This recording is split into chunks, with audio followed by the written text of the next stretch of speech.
तुम्हाला वाटतं एखाद्या स्टॉक किंवा इंडेक्सची किंमत वाढणार आहे, तर ऑप्शन्समध्ये तुम्ही कॉल ऑप्शनचा वापर करू शकता.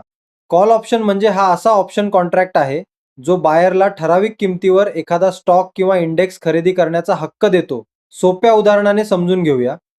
समजा एखाद्या स्टॉकची सध्याची किंमत ₹100 आहे आणि तुम्हाला वाटतं की ती किंमत पुढे वाढणार आहे. तुम्ही 100 स्ट्राईक प्राईसचा कॉल ऑप्शन बाय केला. आता स्टॉकची किंमत 100 वरून ₹110 झाली. तर सामान्यतः त्या कॉल ऑप्शनच्या प्रीमियमची किंमत वाढू शकते आणि तुम्हाला प्रॉफिट होऊ शकतो.